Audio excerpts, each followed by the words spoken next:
Assalamualaikum warahmatullahi wabarakatuh. Perkenalkan, nama saya Rizda Emilia dari Fakultas Usuluddin dan Humaniora, jurusan Psikologi Islam Lokal A20. Di sini saya ingin menjelaskan tentang ragam bahasa serta pentingnya berbahasa Indonesia yang baik dan benar. Ragam bahasa serta pentingnya berbahasa Indonesia yang baik dan benar. Terima kasih kepada dosen pengampu Bapak Rahmat Rizkiansyah, SPDI, SAP, MPD. Apa itu ragam bahasa? Ragam bahasa, menurut Kamus Besar Bahasa Indonesia, adalah variasi bahasa yang pemakaian berbeda-beda menurut topik yang dibicarakan, menurut hubungan pembicara, kawan bicara, dan orang yang dibicarakan. Ragam bahasa biasa digunakan di kalangan terdidik yang biasa ditemukan dalam karya ilmiah, di dalam suasana resmi, ataupun di dalam surat menyurat. Dalam situasi resmi, kita dituntut untuk menegakkan bahasa baku seperti di sekolah, di kantor, atau dalam pertemuan resmi.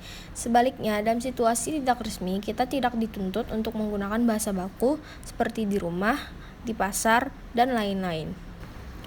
Setiap bahasa di dunia ini memiliki ragam. Ragam bahasa adalah variasi bahasa yang terjadi karena adanya pemakai bahasa. Munculnya keragaman bahasa ini bukan hanya disebabkan oleh penuturnya yang tidak homogen, melainkan disebabkan oleh keragaman interaksi sosial yang mereka lakukan. Keragaman ini akan semakin bertambah jika bahasa tersebut dipakai oleh penutur yang sangat banyak, serta dalam wilayah yang sangat luas. Apa yang dimaksud dengan ragam lisan dan tulis? Berdasarkan cara penyampaiannya, ragam bahasa dapat dipilah menjadi dua, yaitu ragam bahasa lisan dan ragam bahasa tulis. Yang pertama, ada ragam bahasa lisan. Ragam bahasa lisan adalah bahasa yang dilafalkan langsung oleh penuturnya kepada pendengar atau mitra bicaranya. Makna yang terkandung dalam ragam bahasa lisan dapat ditentukan oleh intonasi, seperti pada contoh kalimat pertama, "Bapak saya akan datang besok pagi." Kalimat pertama ini bisa dimaknai bapak yang akan datang besok pagi jika intonasinya seperti itu. Kalau intonasinya seperti ini, "Bapak, saya akan datang besok pagi."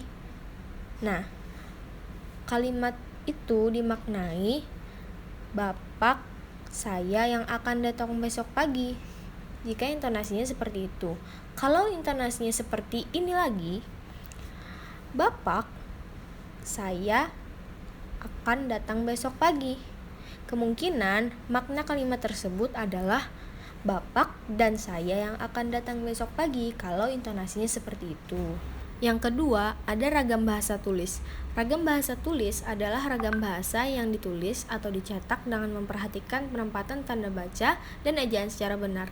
Ragam bahasa tulis bersifat formal, semi-formal, dan non-formal. Dalam penulisan makalah seminar dan skripsi, penulis harus menggunakan ragam bahasa formal, sedangkan ragam bahasa semi-formal digunakan dalam perkuliahan, dan ragam bahasa non-formal digunakan saat interaksi keseharian secara informal. Sebagai alat komunikasi, bahasa lisan lebih sempurna daripada bahasa tulis. Dengan bahasa lisan, orang dapat lebih mudah menyampaikan pikiran, perasaan, atau gagasan kepada orang lain, karena bahasa lisan itu dibantu oleh intonasi, gerak-gerik, dan juga mimik. Selanjutnya ada ragam bahasa baku dan tidak baku. Ragam bahasa baku merupakan ragam bahasa yang diakui oleh sebagian besar masyarakat pemakainya sebagai bahasa resmi dan sebagai kerangka rujukan norma bahasa. Sedangkan ragam tidak baku adalah ragam yang ditandai oleh ciri-ciri menyimpang dari norma ragam baku.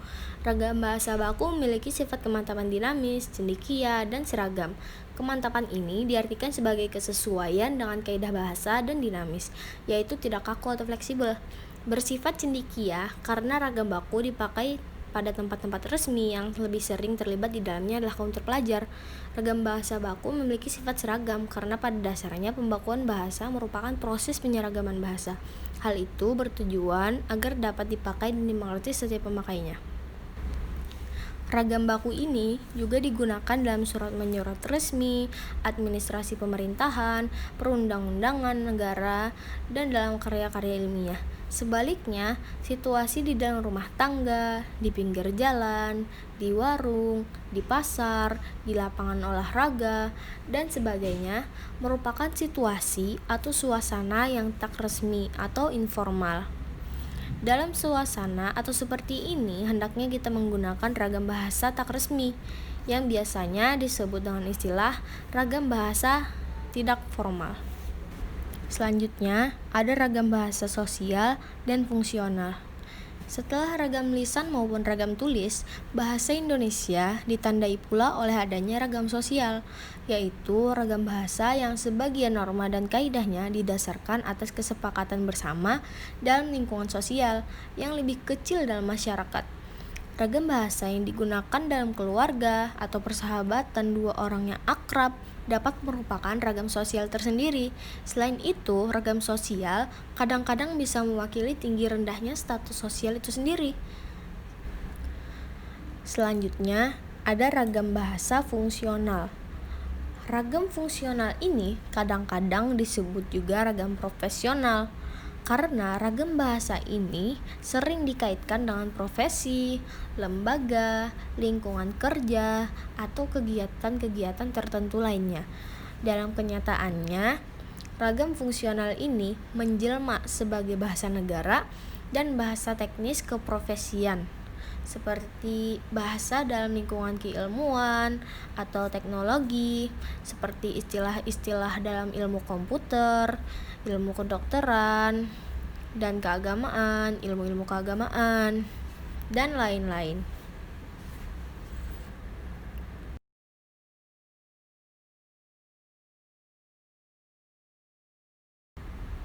Selanjutnya, pentingnya bahasa Indonesia. Sebuah bahasa penting atau tidak penting dapat dilihat dari 3 kriteria, yaitu yang pertama ada jumlah penuturnya, yang kedua luas daerah penyebarannya, yang ketiga terpakainya bahasa itu dalam sarana ilmu, susastra, dan budaya. Yang pertama tadi dipandang dari jumlah penutur. Ada 2 bahasa Indonesia, yaitu bahasa Indonesia dan bahasa daerah. Bahasa Indonesia lahir sebagai bahasa kedua bagi sebagian besar warga bangsa Indonesia. Yang pertama kali muncul atas diri seseorang adalah bahasa daerah atau bahasa ibu. Bahasa Indonesia baru dikenal anak-anak sekolah setelah mereka sampai pada usia sekolah atau taman kanak-kanak. Berdasarkan keterangan di atas, penutur bahasa Indonesia yang menggunakan bahasa Indonesia sebagai bahasa utama tidak besar jumlahnya. Mereka hanya terbatas pada orang-orang yang lahir dari orang tua yang mempunyai latar belakang bahasa daerah yang berbeda-beda. Sebagian orang yang lahir di kota-kota besar dan orang yang mempunyai latar belakang bahasa Melayu. Dengan demikian, kalau kita memandang bahasa Indonesia sebagai bahasa ibu, jumlah penutur yang dimaksud adalah jumlah penutur yang menggunakan bahasa Indonesia sebagai bahasa kedua. Data ini membuktikan bahwa penutur bahasa Indonesia adalah 240 juta orang pada tahun 2008, ditambah dengan penutur-penutur yang berada di luar Indonesia. Hal ini menunjukkan bahwa bahasa Indonesia sangat penting kedudukannya di kalangan masyarakat Indonesia. Yang kedua, ada dipandang dari luas penyebarannya. Penyebaran suatu bahasa tentu ada hubungannya dengan penutur bahasa itu. Oleh karena itu, tersebarnya suatu bahasa tidak dapat dilepaskan dari segi penutur. Penutur bahasa Indonesia yang berjumlah 240 juta orang itu tersebar dari Sabang sampai Merauke. Jumlah penutur ini juga masih ditambah dengan penutur yang ada di negara tetangga kita, yaitu Malaysia, Singapura, dan Brunei Darussalam, serta di negara-negara lain seperti di Australia, Belanda, Jepang, dan juga Rusia. Luas penyebaran ini dapat dinilai pula pada beberapa universitas di luar negeri yang membuka jurusan bahasa Indonesia sebagai salah satu jurusan, seperti di negara Jepang. Luas penyebaran ini juga membuktikan bahwa bahasa Indonesia amat penting kedudukannya di antara bahasa-bahasa dunia. Yang ketiga, dipandang dari dipakainya sebagai sarana ilmu, budaya, dan susastra. Sejalan dengan jumlah penutur dan luas daerah penyebarannya, pemakaian suatu bahasa sebagai sarana ilmu, budaya, dan susastra dapat juga menjadi ukuran penting atau tidaknya bahasa itu. Kalau kita memandang bahasa daerah seperti bahasa Minang di Sumatera Barat, kita dapat menelusuri seberapa jauh bahasa itu dapat dipakai sebagai sarana susastra, budaya, dan juga ilmu. Tentang susastra, bahasa Minang digunakan dalam karya sastra. Susastra Minang telah bermasyarakat ke seluruh pelosok daerah Sumatera Barat.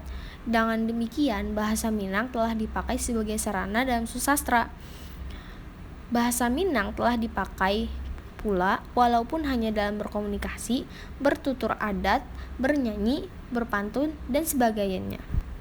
Tentang ilmu pengetahuan, bahasa Minang belum mampu memecahkannya. Karena jika hendak menulis surat, orang Minang memakai bahasa Indonesia, bukan bahasa Minang. Hal ini membuktikan bahwa bahasa Minang belum mampu menjalankan fungsinya sebagai sarana ilmu. Yang terakhir, ada bahasa Indonesia yang baik dan benar. Penentuan atau kriteria bahasa Indonesia yang baik dan benar tidak jauh berbeda dari apa yang kita katakan sebagai bahasa baku. Kebakuan suatu kata sudah menunjukkan masalah dalam kutip benar suatu kata itu. Walaupun demikian, masalah tentu tidak sampai pada sifat kebakuan suatu kalimat, tetapi sifat efektifnya suatu kalimat. Pengertian benar pada suatu kata atau suatu kalimat adalah pandangan yang diarahkan dari segi kaidah bahasa. Sebuah kalimat atau sebuah pembentukan dianggap benar apabila bentuk itu mematuhi kaidah-kaidah yang berlaku, seperti contoh kalimat di bawah ini. Yang pertama, kuda makan rumput. Yang kedua, rumput makan kuda. Apa beda kalimat di atas? Tentu saja berbeda. Kalimat pertama sudah benar memenuhi kaidah sebuah kalimat secara struktur, yaitu ada subjeknya sebagai kuda, ada predikat sebagai makan, dan juga ada objeknya rumput. Kalimat ini juga memenuhi kaidah sebuah kalimat dari segi makna. Tetapi kalau rumput makan kuda, kalimat ini juga benar. Ada subjeknya, ada predikatnya, dan ada objeknya. Akan tetapi dari segi makna, kalimat itu tidak benar karena tidak mendukung makna yang sebenarnya. Terima kasih telah menonton video saya. Mohon maaf bila ada salah kata atau salah materi. Sekian, terima kasih. Wassalamualaikum warahmatullahi wabarakatuh. Bye-bye.